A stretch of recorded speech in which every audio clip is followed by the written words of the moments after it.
Structure de la matière, TD9. On passe au magnétisme. Les forces magnétiques macroscopiques. Alors, première question. Un petit peu à la manière de ce qui avait été fait au TD6, on vous demande de rappeler quelques définitions de quantité dont on va servir pendant tout le long du TD. La première, c'est B. Donc B, nous, on va appeler ça le champ magnétique. Même si les conventions internationales maintenant en électronique veulent qu'on appelle ça densité de flux magnétique, on va garder l'expression champ magnétique toujours dans l'esprit du bouquin Perez sur l'électromagnétisme, qui stipule bien que B, c'est le champ qui agit sur les charges. On nous demande de donner leurs unités et leurs valeurs dans les cas des constantes. Alors, ce qui est important de noter pour B, c'est une équation qui est vraiment fondamentale. C'est diff de B égale 0. Ça veut dire quoi? Ça veut dire il n'existe pas dans la théorie de Maxwell de l'électromagnétisme de monopôle magnétique. Ça veut dire qu'il n'existe pas de charge portant, de porteurs, de particules portant ce qu'on appelle une charge magnétique.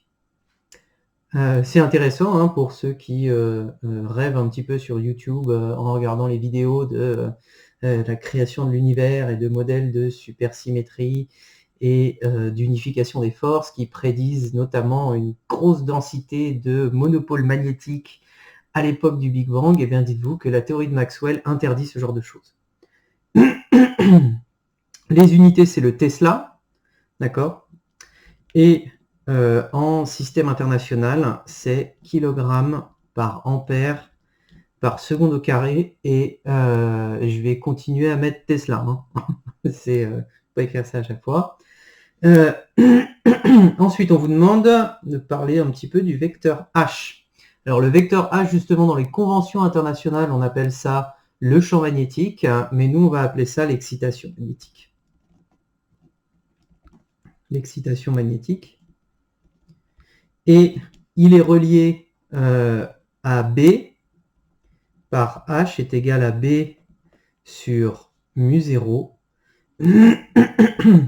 moins un vecteur M, dont on va voir la définition juste après. Et alors, les unités de H, c'est l'ampère par mètre. Donc, en fait, c'est une densité linéaire de courant, H. Et ça, pardon, ça doit vous rappeler un petit peu ce que c'est que le vecteur D dans toute la partie électrostatique.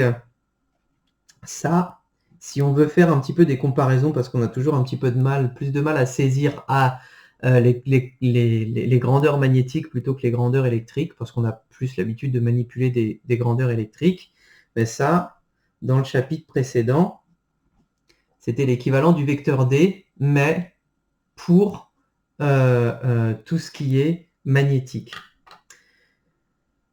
Ensuite, le vecteur M, c'est ce qu'on appelle l'aimantation magnétique.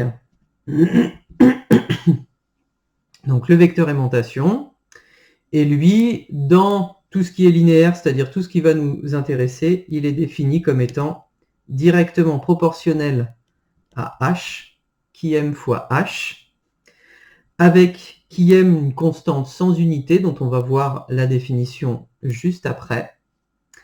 Et donc, comme M est proportionnel à H par l'intermédiaire d'une constante sans unité, ces unités sont également celles d'une densité linéique de courant. Et si on fait le lien avec le chapitre précédent, bien M, c'est en fait l'équivalent de P. Ça veut dire que M, ça représente la capacité d'un matériau à acquérir une aimantation. d'accord, à orienter ces moments magnétiques cette fois. P, c'était l'orientation, une densité volumique de moments dipolaires. L'aimantation, ça va représenter une capacité à créer des moments magnétiques. Et ça, c'est bien sûr représenté par qui est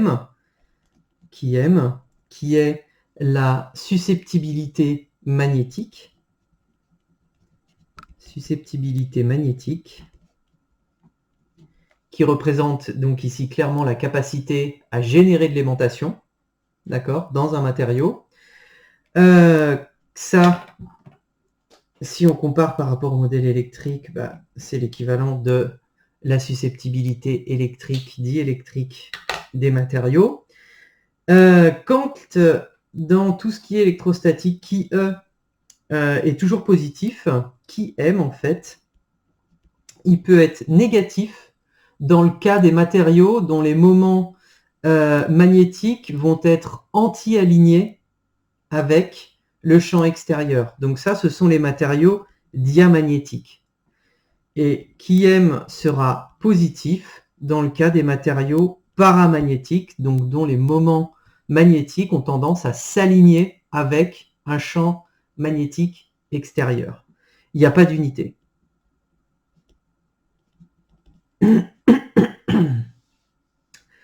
Ensuite, si on continue l'analogie avec le chapitre sur l'électrostatique, on définit aussi la quantité μR, qui est la perméabilité relative, la perméabilité magnétique, perméabilité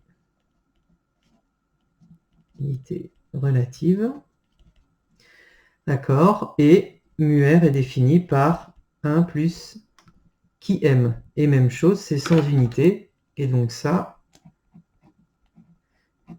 c'est l'équivalent de epsilon R. Et enfin, on vous demande de parler de mu, qui est la perméabilité du milieu. Perméabilité du milieu, et qui s'écrit comme mu0, la constante magnétique du vide, fois μr. Et ça, ces unités, ce sont des Henri par mètre ou des Tesla mètres ampère-1. Alors, autant vous dire que j'écrirai SI. Hein. Et enfin, mu0, c'est donc la constante magnétique du vide. Constante magnétique du vide qui vaut 4pi fois 10-7, donc système international, ou Tesla mètre ampère -1. Est-ce qu'on a des petites choses à rajouter là-dessus? Non, je pense qu'on est bon. Ouais. Allez, hop.